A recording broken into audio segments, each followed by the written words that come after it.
নমস্কার বন্ধুরা, নতুন ব্লগে আপনাদের সবাইকে স্বাগত জানাই। ভালো আছেন নিশ্চয়ই সবাই, যে যেখানে আছেন। কিন্তু আমার শরীরটা অতটাও ভালো নেই। আমার পরশুদিনেতে হেনা করে আমার ঠান্ডা লেগে গেছে এবং আজকে আমি বেশ কালকে সন্ধ্যেবেলা বা কালকে দুপুর থেকে একটু ফিল করছিলাম, কিন্তু ওই আর কি গুরুত্ব না দিয়েই থাকা যায় যতটুকু। কিন্তু আজকে আর সকালবেলা থেকে উঠতে পারছিলাম না কোনো রকমে। আমার হাজব্যান্ড গেছে, তখন উঠেছিলাম। কী ব্যাপার? ও গ্যাসের নিচটা বন্ধ। উঠেছিলাম, তারপর মেয়ে স্কুলে গেল, মেয়েকে করে দিলাম আর কি। টিফিন নিয়ে যাবে না বলেই ছিল। হ্যাঁ, তো যতটুকু ওকে মানে ওইটুকু খাওয়ার জন্য দেওয়া যায় ততটুকু করে আবার গিয়ে শুয়ে পড়েছিলাম। ভেবেছিলাম ও যখন যাবে, ও তো এমনিতে খুব তাড়াতাড়ি সব কাজকর্ম সেরে ফেলতে চায়। 7:30টায় বাস হলে ওর মোটামুটি খাওয়া দাওয়া শেষ হয়ে যায় 4:30টার মধ্যে। তা আমি এমন ঘুমিয়েছি আর উঠতে পারিনি। মেয়ে আমাকে ডাকেও নি। তা আজকের দিনে ওর বন্ধু বান্ধবদের সাথে একটুখানি মস্তি টাস্তি করবে, সেই জন্যই স্কুলে গেছে। কিন্তু আমার খুব খারাপ লাগছে যে বাচ্চাটা গেল, একটুখানি উঠতেও পারলাম না। কিন্তু কি আর করবো, শরীর যখন না টানে তো কি করা যাবে। আর দেখুন, আমি খুব একটা বেশি দেখতে পারিনি, সেই জন্য এই যে খায়নি, না খেয়ে দিয়ে চলে গেছে। এটা হচ্ছে ওর কিসমিস আর এটা হচ্ছে কাঠবাদাম। আর আমিও এখনো এই জোয়ান ভেজানো জলটা খাইনি, ওর বাবা খেয়ে গেছে, তো আমি এখনো খাইনি। এখন আমি একটু আমলকি দিয়ে খাবো। আর কালকে পরশু দিনে আমি একটু দুপুরবেলাতে ঘুমিয়ে পড়েছিলাম, দুপুরবেলা নয় সন্ধ্যে করে একটু, যার ফলে আমি বললাম না যে আমি কী করে রাত্রে ঘুমাবো জানি না। তা সেদিনকে পাটা ডুবিয়ে বসেছিলাম, তো রাত্রেবেলা একটু ঘুমোতে দেরি হয়েছে। রাত্রেবেলায় যখন ঘরে এসেছি রান্নাঘরে, তখন দেখছি বড় বড় 4-5টা আরশোলা। এত পরিষ্কার করা হলো, তারপরেও আরশোলা, তো মাথাটা গেল খারাপ হয়ে, গরম হয়ে। তারপর বুঝলাম এই যে ভেতরগুলোতে, এই দিকগুলোতে প্রচুর আরশোলা, প্রচুর। এগুলোতে যেহেতু নিয়মিত খোলা হয়, এই 3টে অতটা নেই, ওপরটাতেও ততটা নেই, কিন্তু এই 3টেতে প্রবল আরশোলা। আমি কালকে ওই ব্ল্যাঙ্কেট করেছিলাম, তার মধ্যে একটা হিট অর্ডার করেছিলাম। কালকে সমস্ততে দিয়ে শুয়েছি। প্রচুর ছোট ছোট ছোট ছোট আরশোলার বাচ্চা মরেছে। আগে যেটা আমাদের আগের বারে সমস্যা হয়েছিল, এটায় প্রচুর ছিল হচ্ছে আরশোলা, এইগুলোতেও। কিন্তু এগুলো না খালি করে দেওয়া হয়েছে। এগুলো খালি করে দেওয়া হয়েছে। কত জিনিস যে ফেলা গেছে, আগের বার ফেলে দিয়েছি। হ্যাঁ, ওই মারিকুন্ডো যে জাপানিজ ভদ্রমহিলা, তার অনুপ্রেরণাতেই ব্যাপারটা করা, এবং করে খুব লাভ হয়েছে। যার ফলে কি হয়েছে, এখন এই দিকগুলোতে আর অতটা নেই, এটাতেও অতটা নেই, কিন্তু এইগুলোতে প্রচুর। আর এগুলোতে যে খুব খারাপ জিনিসপত্র আছে তা নয়, কিন্তু এগুলো কেমন করে ফেলবো বলুন দেখি। হ্যাঁ, এই যে দেখুন, এই যে কর্নার করে শুধুমাত্র এই 3টে পরিষ্কার করা হলো, এখনও ওগুলো বাকি আছে। ওগুলো সব নামাতে হবে আজকে। যে কত কিছু যেদিনকে শরীর খারাপ থাকে সেগুলো, এগুলো এখনও বাইরেতে সমস্ত কিছু শুকোচ্ছে, একটু খুলে রাখি কারণ গন্ধ হয়ে আছে। এগুলো সমস্ত করে নিলাম, করার পর এগুলো ঢুকিয়ে ফেলা। এগুলো কিন্তু ছোট ছোট দাগ, হ্যাঁ, এগুলো ইসে নয়। এগুলোর মধ্যে একটা ওয়ালপেপার ছিল, যখন আমার হনুমানজি এখানটায় ছিলেন। হ্যাঁ, আগে আমাদের যখন প্রথম দিকের ভিডিও দেখবেন, আমার শাশুড়িমা এই রান্নাঘরটাকে ঠাকুর ঘরে কনভার্ট করেছিলেন, তখন এখানটায় এই খোপটায় হনুমানজি থাকতো। যে এখনও দেখুন উপরে যে প্রদীপ দেওয়া হতো সেটা কালি রয়েছে, কিন্তু এ দুটো এখনও করা হয়নি, 3-4টা করা হয়ে গেছে। তো যাই হোক, এখন বারান্দাতে কিছু কৌটো কাউটা সেগুলো সব শুকোচ্ছে। হ্যাঁ, এখানে হ্যাঁ শুকোচ্ছে, তো সেগুলো হয়ে তারপর এখানে ভরে দিলে ব্যাপারটা মিটে গেল। তারপর এগুলো, হ্যাঁ আসো দাও না, তুমি ওই গন্ধের মধ্যে খাবে না বন্ধু।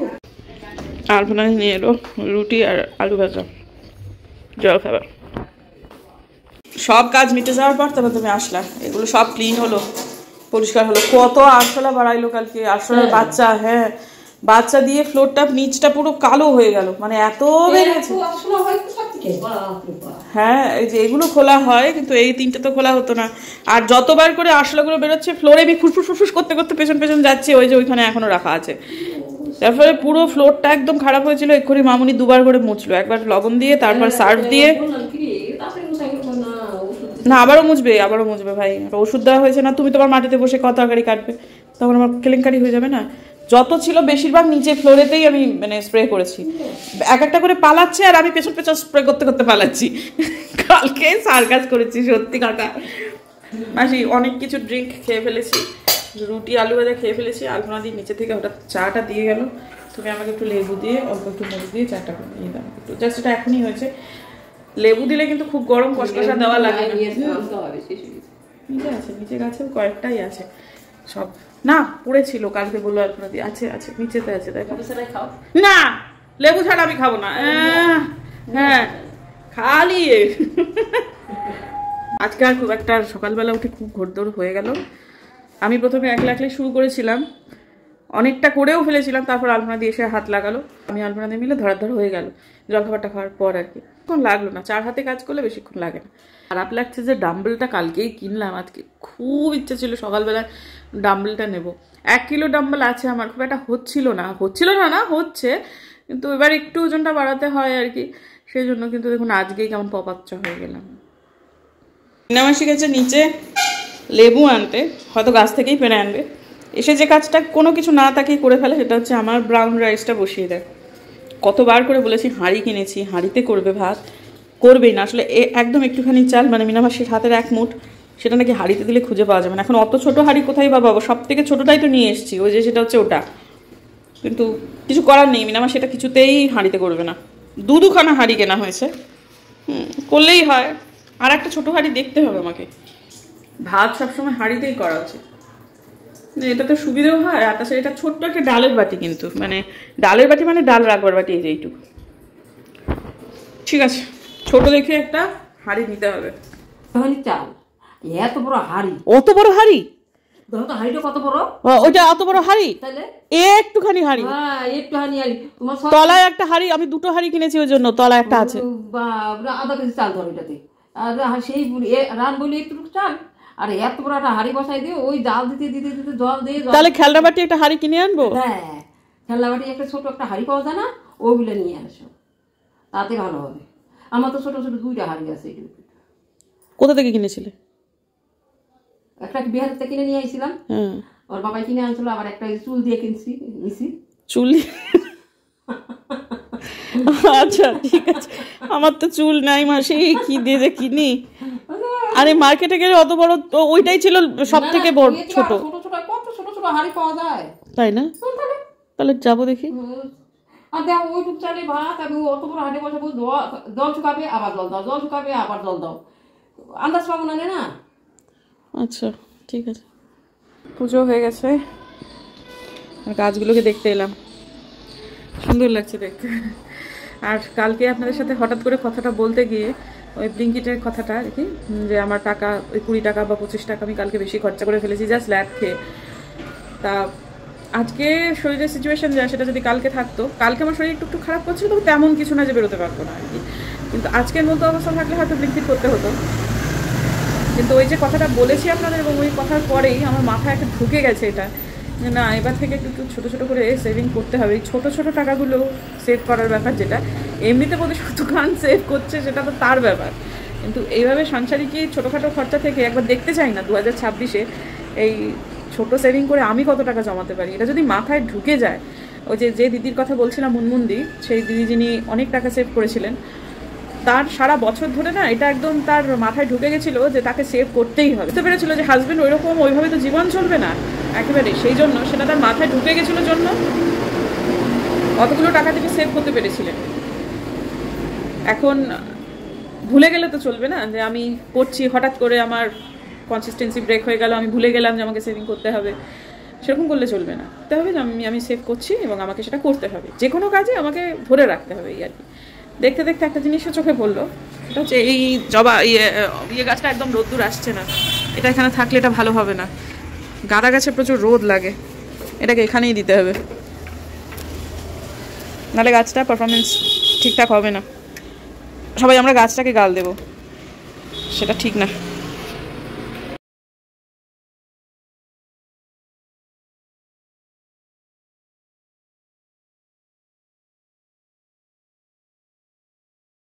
শুভ সন্ধ্যা বন্ধুরা, আজকে শনিবার দিন। আজকে ভেবেছিলাম একটুখানি হনুমানজিপুর মন্দিরে যাব, তারপর বিভিন্ন লোকজন আসছে, বিভিন্ন কারণে আর বেরোতে পারলাম না। তো আজকে আমি ভাবছি যে আপনাদের সাথে একটা ছোটো টোটকা শেয়ার করি, যেটা আমার জীবনে না খুব কাজে দেয় জানেন। মানে আগে এগুলো তো আমি মাঝখানে শর্টসেই দেখাতাম, তো আর মনে হলো যে না বড় ব্লগে দেখানো যেতেই পারে, সবাই যে শর্টসেই দেখবেন এমন তো কোনো মানে নেই। অনেকগুলো কারণেই শর্টসে দেখাতাম, তারপর মনে হলো যে না ঠিক আছে, এটা বড় ব্লগে দেখানো যেতেই পারে।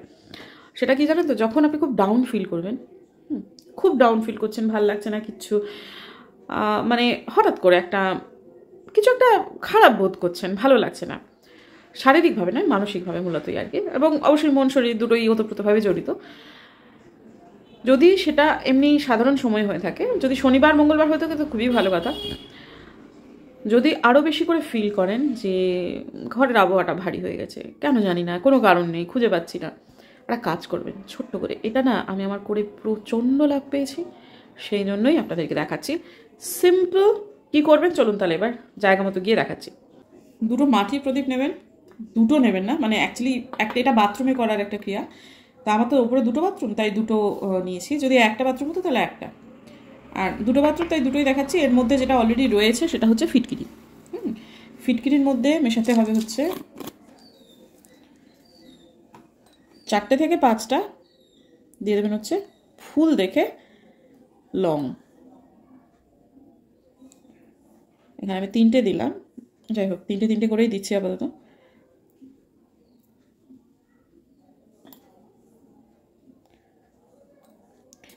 এটুকুই খেয়াল রাখতে হবে যে লবঙ্গতে যেন ফুলটা থাকে, ফুলবিহীন লবঙ্গ দেবেন না, ওটাকে খুঁতো লবঙ্গ বলে, তো ফুলটা লাগবে এই ক্ষেত্রে।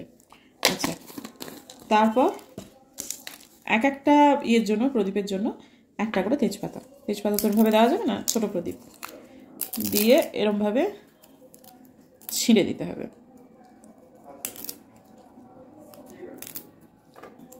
আবারও বলছি, উপরে যেহেতু দুটো বাথরুম আমার, তাই জন্য আমি দুটো প্রদীপ নিয়েছি, কিন্তু একটা বাথরুম হলে একটাই করবেন। আর সত্যি বড় কথা হচ্ছে যে বাথরুম আপনি ব্যবহার করেন, অনেক বড় ফ্যামিলিতে যারা থাকেন, মানে যারা জয়েন্ট ফ্যামিলি থাকেন, সব বাথরুমে সবার যে সমান নিয়ন্ত্রণ থাকে তেমন তো নয়।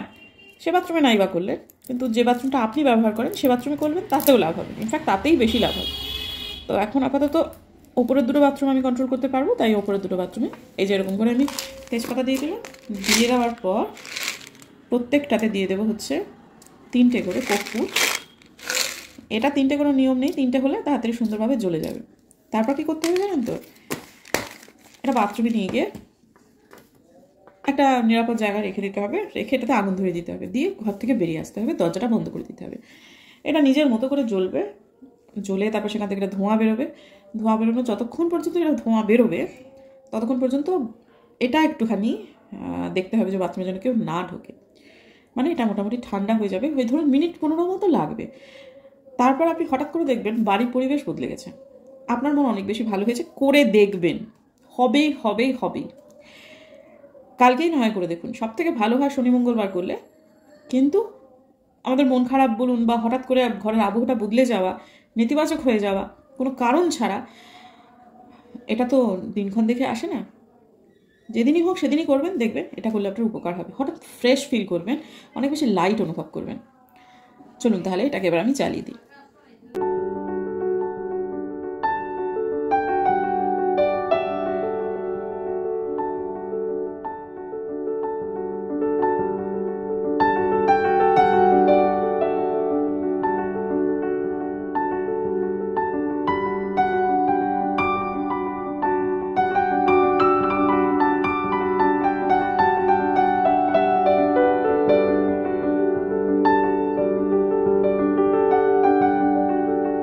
এটা হচ্ছে স্বর্ণর একটা টোটকা, তবে এটা বহু প্রাচীন টোটকা। খুব একটা ইউটিউবে তো এই সমস্ত জিনিসগুলো পাবেন না, কিন্তু এইটা খুব একটা পাবেন না, আমি তো পাইনি। তা এটাও আমাকে বলেছিল। স্বর্ণ নিজের কিন্তু সাবজেক্ট কেমিস্ট্রি, যুক্তি তর্কের মধ্যে তো এতদিন ধরে বিশ্বাসী ছিলাম। তো এছাড়াও স্বর্ণ আমাকে এর আগেও কয়েকটা টোটকা বলেছে, তার মধ্যে একটা দেখিয়েছিলাম এই জন্মবাড়ি কী করি বারান্দায় গিয়ে, সেটা দেখিয়েছিলাম। ও খুব রাগ করেছিল, বলেছিল না ঝিনুক এগুলো সব কিছু সবসময় বলতে নেই, বলিস না। তো এইটা বলার আগে আমি কথা বলে নিলাম যে হ্যাঁ এটা বলবো, হ্যাঁ এটা বলতে পারিস। এবার সন্তানের জন্মবারের ওটা আমাকে খুব গালাগালি করেছে ও। আর মূলত অনেকগুলো কারণেই তো আমার কিছু যুক্তির বাইরে যে জগৎ আছে, আরও দৃঢ় থেকে দৃঢ়তর হচ্ছে যে সমস্ত কারণে, তার মধ্যে একটা কারণ অবশ্যই স্বর্ণর জীবনটাকে চোখের সামনে রাখা। তো তা যাই হোক, নিজেকে বাঁচানোর জন্য তন্ত্র শিখেছে, তন্ত্র নিজের এখনও পর্যন্ত নিজেকে বাঁচানোর জন্যই সেটাকে প্র্যাকটিস করছে। এবং ওর যে টোটকাগুলো সেগুলো এত কাজের, মানে সিম্পল জিনিস কিন্তু খুব খুব কাজের। একটা আমি শেয়ার করলাম, বেশিরভাগই শেয়ার করা যায় না। আর অনেকেই ওর কথা জিজ্ঞেস করেন, ও তো ওর ফেসবুকেতেও কোনো ইয়ে নেই, প্রোফাইল নেই। সকাল থেকে ওঠে, পুজো করে, অফিস যায়, বাচ্চা সামলায়, রান্না করে, রাত বিরেত পর্যন্ত পড়াশুনো করে, এইসব নিয়েই পড়াশুনো করে, প্র্যাকটিস করে বিভিন্ন জিনিসপত্র, আবার ঘুমিয়ে পড়ে, আবার সকালবেলা উঠে যেরকম প্রাত্যহিক, মানে একদম সাদামাটা জীবনযাপন। হাতে একটা রুদ্রাক্ষ পেঁচানো ছাড়া আর কেউ দেখে ওকে বলবে না যে ওর মধ্যে এমন কিছু সাধ্যি ব্যাপার রয়েছে। কিন্তু পঞ্চমুণ্ডির আসনে বসেছে, অনেক কিছু আছে ওর কাজে। আমি অনেক কিছু দেখে, মানে অনেক কিছু জীবনে দেখে শুনে আমি বুঝতে পেরেছি 2 2 4ই হয়, তবে সব জায়গায় 2 2 4 হয় না, মেলানো যায় না অনেক কিছুই। তো যাই হোক, এখন এই প্রদীপটা কী করবেন, এটা ডাস্টবিনে ফেলে দেবেন। এটা দ্বিতীয় কোথাও ব্যবহার করা যাবে না, ওই একবারই ব্যবহার করতে হবে, মানে এটা বেসিক্যালি ইউজ অ্যান্ড থ্রো। এই ফ্যান চালাতে হলো, সব কাজ মিটিয়ে ফেললাম, তারপরে এলাম এবং এসে ফ্যানটা চালালাম। সব কাজ মেটানোর মধ্যে আরেকটা কাজও ছিল, সেটা হচ্ছে দিনে হাঁটার কোটাটা কমপ্লিট ছিল না, সেটা এখন কমপ্লিট হলো না, কিন্তু তবুও যা হোক ওই খুব জোরে নয়, কিন্তু মোটামুটি একটা মিনিট 15 হাঁটা হলো, তাতে খুব গরম ধরে গেছে। তো সেই জন্যই ফ্যানটা চালালাম। আর বিশেষ কিছু আজকে শারীরিক কসরত করিনি, মানে কসরত করার জন্য কসরত যেটাকে বলে। খুবই ঘুম পেয়েছে, মেয়ের সাথে একটুখানি শুনবো তার স্কুলে কীরকম মাস্তি হয়েছে আজকে। সে এমন খেয়েছে, বাড়িতে এসে তো খাওয়া দাওয়া উল্টো দিকে আছে, দেখাতে পারছি নি। হ্যাঁ, সে কি বাড়িতে এসে খাওয়া দাওয়ার নাম নেই। হ্যাঁ, মানে সে মাস্তি করেছে, প্রচুর খেয়েছে, সমোসা খেয়েছে। তারপর আর কি খেয়েছিস? একটা ধোসা, 3টে সমোসা, 2টো ডোনাট, আর একটা চাউমিন শেয়ার করা হয়েছে। বাবা, মানে অনেক কিছু খেয়েছে আর কি। তো খেয়ে তার এমন পেট ভরেছে, সে বাড়িতে এসে ডিনার করতে দেরি করছে, 9টা বেজে যায়, পরে ঘেঁটি ধরে খাইয়ে দিয়েছি। তারপর যা হোক, ওর বাবা ছিল না তখন বাড়িতে, বাবা বেরিয়েছিল একটু কাজে, তার বাবা এলো, তারপর যা হোক হলো সব কিছু। আজকে ব্লগটা আমার এডিট করতে বেশি টাইম লাগবে না, কারণ ভয়েস ওভারের পার্ট খুব একটা নেই আজকে। যেদিন ভয়েস ওভার থাকে না সেদিন ভিডিও এডিট করাটা জাস্ট কোনো ব্যাপারই না। ওই কুটকুটে কালো মোজাটা, সেটা তুই মাথার কাছে রাখছিস, হ্যালোটা? আরে বাবা, ওটা ওটা কাচতে হবে, তোমার 59 মোজা আছে বাবা, একেবারে কুটকুটে মোজা না। তো যাই হোক, আপাতত একটা কথা বলার, সেদিন যে ডে ক্রিমটা আমি কিনেছিলাম জোভিসে, সেটা একদমই আমার স্যুট করছে না। তা ওদের কোনো স্যাম্পল ছিল না, হ্যাঁ, মানে মুখের রং, গায়ের রং, হাতের রং আলাদা হয়ে যাচ্ছে আর কি। ভালো নয় খুব একটা, স্যুট করছে না। খুব বড় বড় কথা বলে বিক্রি করলো ঠিক কথা, কিন্তু হলো না যা হোক ঠিক। তো এমনিতে আমি জোভিসটাই কিনবো ভেবে গেছিলাম, কারণ আমি ব্লগে দেখেছিলাম একজনের, তারা বেশ ভালো কথা বলছিলেন। তো আমি দেখলাম যে না, চুনা পড়ে গেল ব্যাপারটা। এখন বুঝতে পারছি ওটা প্রমোশনাল ব্লগ ছিল। তো ঠিক আছে, কোনো ব্যাপার না, ওটা আর ব্যবহার করছি না, ওই হাতে পায়ে মেখে শেষ করব। কিন্তু তারপরে যেটা দেখলাম যে ওই আগে যেটা আমার ওই বডি কেয়ারের যে, মানে বডি শপের যে নাইট ক্রিমটা ছিল, সেটা খুব স্যুট করেছিল, এটা ভেবেছিলাম একই রকম হবে। ও মা গো, সেটাও যে খুব একটা ভালো পারফর্ম করছে আমার স্কিনে সেরকম নয়, খুব একটা সন্তোষজনক কিছু হচ্ছে না। উল্টে শেষটায় আমি 2 দিন ধরে মুখে কী দিচ্ছি জানেন, নাইট ক্রিম হিসেবে বোরোলিন, এবং বোরোলিন দিয়েই ভালো আছি, এই মুহূর্তে বোরোলিন দিয়েই আছি, এবং তাতে আমার মুখ না ফাটছে না, কোনো রকম অসুবিধা হচ্ছে, দিব্যি আছি, যেমন মুখ তেমন গলা তেমন হাত, মানে আলাদা করে বিশেষ কিছু রং পরিবর্তন হচ্ছে না। তো তবে ওটা অত টাকা দিয়ে কিনেছি, 1700 টাকা দিয়ে কিনেছি, ওটা তো ব্যবহার করতেই হবে, মাঝে মাঝে ওটা দেবো, মাঝে মাঝে বোরোলিন দেবো। ভাবা যায় না যে বোরোলিনের মতো ক্রিম সব জায়গায়, ফাটা গোড়ালিতেও বোরোলিন, মুখ ফাটাতেও বোরোলিন, ঠোঁট ফাটাতেও বোরোলিন দিয়ে ভালো আছে, কি আর করবো, মিথ্যা বাস্তব করতে পারি না। তো যাই হোক, ঠিক আছে বন্ধুরা, আজকের দিনের জন্য বিদায় নিই। যদি আমার ভিডিও ভালো লাগে সাবস্ক্রাইব করবেন প্লিজ, আর পাশের নোটিফিকেশন বেলটা অন করবেন, যাতে ভিডিও দিলেই নোটিফিকেশন চলে যায় আপনাদের কাছে। দেখা হচ্ছে আগামীকাল।